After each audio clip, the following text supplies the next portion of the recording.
एक आंतरराष्ट्रीय दर्जाचं षडयंत्र हे संपूर्ण जगामध्ये सुरू असून जगातल्या काही शहरांचा ताबा घेण्याचा त्यामध्ये कट रचला जात आहे। पश्चिमी देशातल्या काही शहरांचा ताबा काही सेपरेटिस्ट, फंडामेंटलिस्ट, रॅडिकल शक्तींनी घेतलेला आहे। अशा प्रकारचे प्रयत्न मुंबई आणि महाराष्ट्रामध्ये सुद्धा होत आहेत।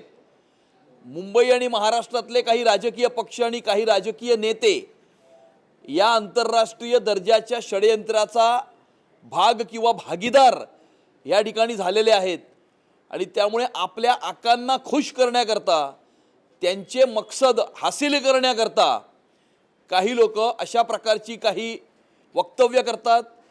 काही लोक म्हणतात की हम पूरे शहर को हरा कर देंगे, काही लोक टिपू सुलतानचा फोटो लावतात।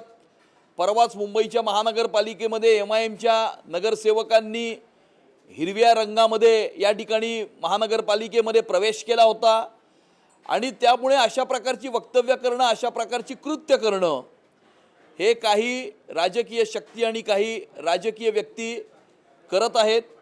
टिपू सुलतान ज्यांनी भारताच्या दक्षिण भागामध्ये मोठ्या प्रमाणावरती हिंदूंचा नरसंहार केला, हिंदू मंदिरं तोडली, हिंदूंची इल्लीगल कन्व्हर्जन्स केली, अशा प्रकारच्या व्यक्तीचं ग्लोरिफिकेशन करणं हा एक सेपरेटिस्ट एजेंडाचा भाग असून आंतरराष्ट्रीय दर्जाच्या कटकारस्थानाचा हा भाग आहे। परंतु मुंबई आणि महाराष्ट्राच्या जनतेने अशा प्रकारच्या सर्व कारस्थानांना एक चांगलं उत्तर हे महाराष्ट्राच्या विधानसभेच्या निवडणुकीत आणि महाराष्ट्राच्या स्थानिक स्वराज्य संस्थांच्याही निवडणुकीमध्ये दिलेलं असून अशा प्रकारच्या सर्व शक्तींना मुंबई आणि महाराष्ट्राची जनता येणाऱ्या काळामध्ये उखडून फेकल्याशिवाय राहणार नाही। मुंबई शहराचा प्रत्येक रस्ता हा मोहम्मद अली रोड करण्याचा प्रयत्न काही शक्तींचा आहे आणि त्यामुळे मुंबईकरांना मोठ्या प्रमाणावरती त्रास होत आहे। अनेक जिहादी, रॅडिकल, फंडामेंटलिस्ट ज्या काही शक्ती आहेत, ज्या शक्ती बांगलादेशमधून पश्चिम बंगालच्या 2 जिल्ह्यांमध्ये येतात, त्या 2 जिल्ह्यांमध्ये येऊन त्या ठिकाणच्या सरकारचा सकारात्मक त्यांच्याविषयी दृष्टिकोन असल्यामुळे डॉक्युमेंटेशन तयार केलं जातं। त्या डॉक्युमेंटेशनच्या आधारावरती त्या 2 जिल्ह्यातनं ते व्यक्ती मुंबई शहरामध्ये येतात। त्या डॉक्युमेंटेशनच्या आधारावरती मुंबई शहरामध्ये डॉक्युमेंटेशन हे तयार केलं जातं।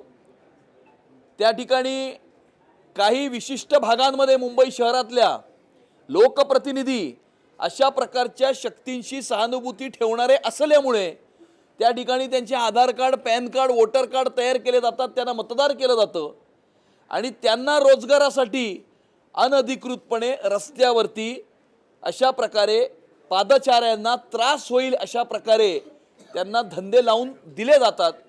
अशा प्रकारच्या सर्व इल्लीगल इमिग्रंट्स जे अनधिकृतपणे या मुंबई शहरामध्ये आले आहेत, अनधिकृतपणे मुंबई शहरामध्ये राहत आहेत आणि अनधिकृतपणे मुंबई शहराच्या रस्त्याला त्यांनी विळखा घातलेला आहे, अशा प्रकारच्या सर्व अनधिकृत एलिमेंट्सवरती मुंबई महानगरपालिका कारवाई करेल। त्यांनी स्वतः मुंबईच्या महानगरपालिकेमध्ये त्यांच्या पक्षाची सत्ता असताना कुठल्या गोष्टींकडे लक्ष दिलं किंवा मुंबई आणि मुंबईकरांकरता काय काम केलं किंवा मराठी माणसासाठी काय काम केलं हे त्यांनी गेल्या अनेक महिन्यांमध्ये कॅम्पेनमध्ये सांगितलेलं नाही, आजही ते सांगत नाहीत। बांगलादेशींच्या संदर्भामध्ये मुंबईच्या महानगरपालिकेमधून इश्यू झालेल्या फ्रॉडुलंट बर्थ सर्टिफिकेटच्या संदर्भातल्या मुद्द्याच्या संदर्भामध्ये ती बैठक होती। ही महाराष्ट्रातल्या राजकारणाच्या पप्पूने समजून घेतलं पाहिजे आणि कदाचित पप्पूला हे माहीत नसेल की मुंबई महानगरपालिकेचं हेल्थ खातं हे बर्थ सर्टिफिकेट इश्यू करतं आणि जर फ्रॉड्युलंटली बर्थ सर्टिफिकेट्स इश्यू झाले असतील तर ते मुंबई महानगरपालिकेच्या हेल्थ खात्याशी संबंधित हा सब्जेक्ट आहे आणि त्यामुळे हे त्यांना माहीत नाही। त्यामुळे त्यांना ही माहिती मी तुमच्या माध्यमातून देत आहे।